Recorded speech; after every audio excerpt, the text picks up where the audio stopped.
Six Flags Over Texas just announced their new for 2026 roller coaster, Tormenta Rampaging Run, which will be the world's first Giga Dive coaster and the eighth Giga on the planet, which is kind of insane because I know when Orion came out, a lot of people were kind of sitting around and thinking, maybe Orion's the last one because at the time it didn't look like any Six Flags parks or legacy Six Flags parks would be able to afford a Giga Dive or a Giga coaster for that matter.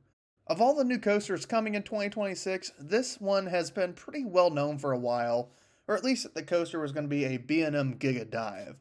However, now that we have the full stats and layouts for the ride, let's break it down and give my thoughts.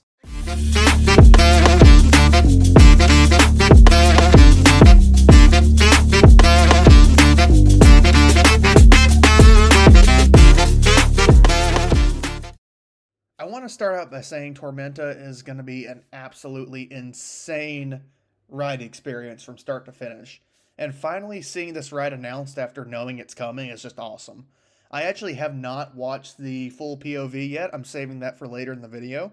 The ride is going to stand at 309 feet tall with a 285 foot drop at 95 degrees. And that kind of surprises me because I figured for the first Giga Dive that they would just stick with a 90-degree drop and they wouldn't push that boundary, but they did, and I'm really glad they did.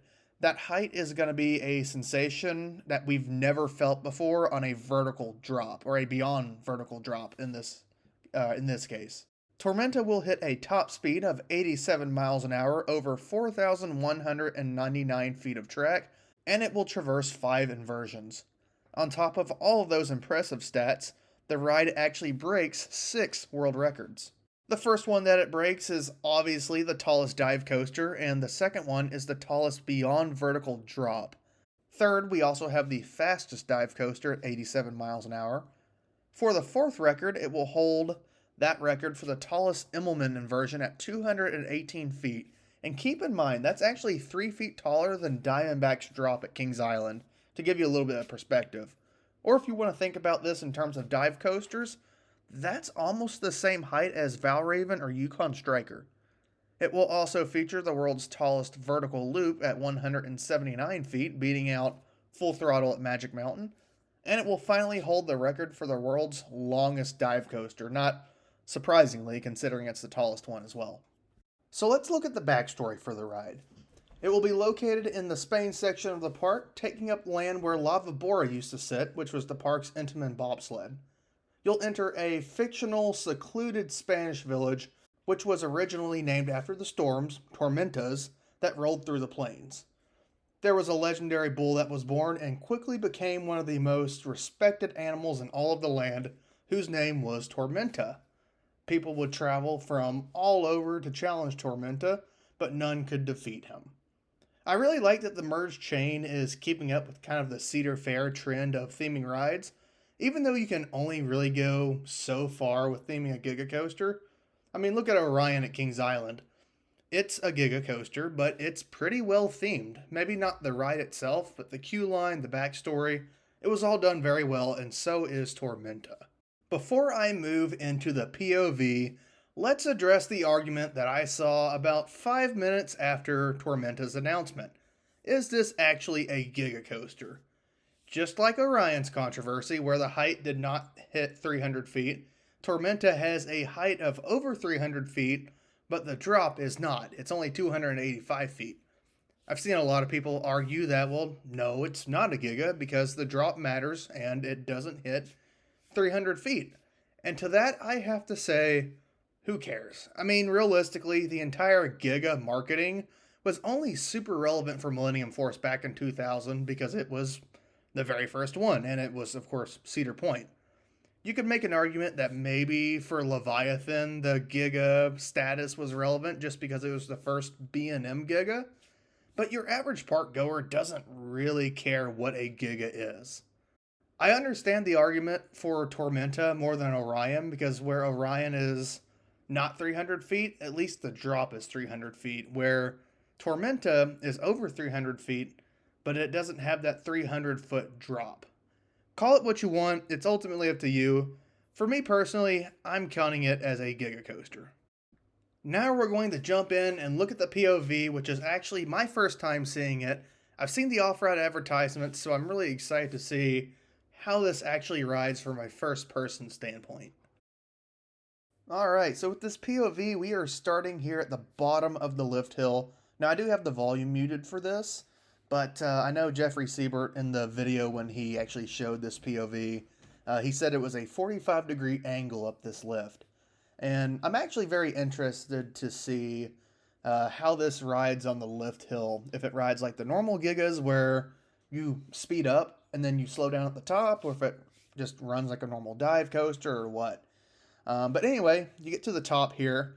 Looks like you're going to take about a 90-degree turn to the left, which is interesting. I kind of like how Iron Menace and Wrath of Rakshasa, they either have a slight turn or they just go straight into the drop.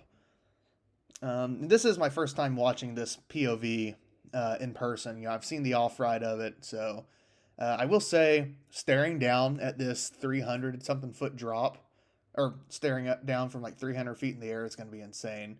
So you hit the first drop, and this is, I believe, where the first Immelman is at. And this is also the record-breaking 218 foot. From there, it looks like you'll go, I think this is the vertical loop. Yep, vertical loop. This is also another record-breaking element, which is going to be fantastic. Then I guess this is, yeah, second Immelman. And then you hit the mid-course. And, you know, I've grown to not be a big fan of mid-course brake runs on dive coasters. But I will say this one is almost like a second dive coaster because that mid-course is almost as tall as the dive at Fiesta. Looks like you go into your third Immelman right there. And this thing was listed with 5 inversions, so, you know, that's weird. I only counted 4. I don't know if that turnaround section counts as an inversion or not. Or maybe I missed one. I don't know. It looks really good, though. I've got to say. I really like the colors on this thing, too. So, you know, most coasters have, or at least for Cedar Fair and Six Flags, it seems like a lot of their new coasters are going with, like, a red and gray or a blue and gray, and I really like the tan track on this. It's different. I know a lot of people don't like it. I think it looks pretty good.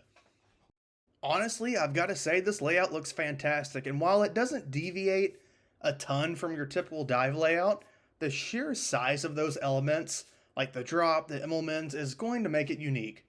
I only have one real nitpick and one concern for Tormenta. The first one is the vest restraints, and this is just kind of a nitpick, but I've never had an issue with the comfort of them. But man, I wish they would change back to the over-the-shoulder restraints for the dive coasters. The airtime you would get on that drop would be absolutely insane.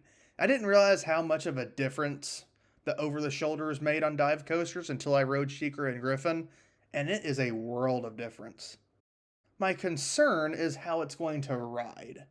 I've ridden every dive coaster in North America, and actually every B&M in North America, and I can tell you that Griffin and SheiKra run almost like brand new B&Ms, while Wrath of Rakshasa and Iron Menace run like 10-year-old coasters. I don't know why that is. There's a lot of rumors and theories on why.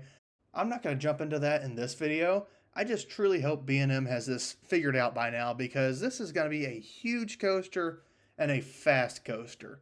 If rides like Iron Menace and Wrath of Rakshasa run rough, this is going to be really rough at almost 90 miles an hour.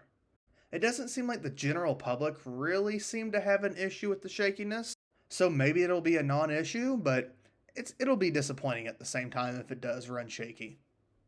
So yeah, all in all, Tormenta looks absolutely incredible, and you can bet that myself, Carter, we'll be taking a flight down to Dallas-Fort Worth to get as many rides as we can next year.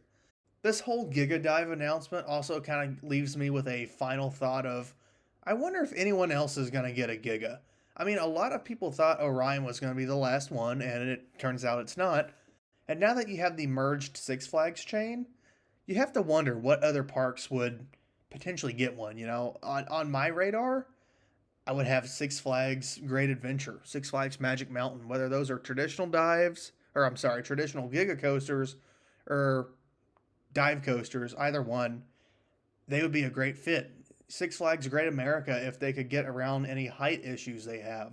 That would be another great one for a traditional Giga. But that's a topic for another day. Let us know your thoughts below, and we'll see you soon.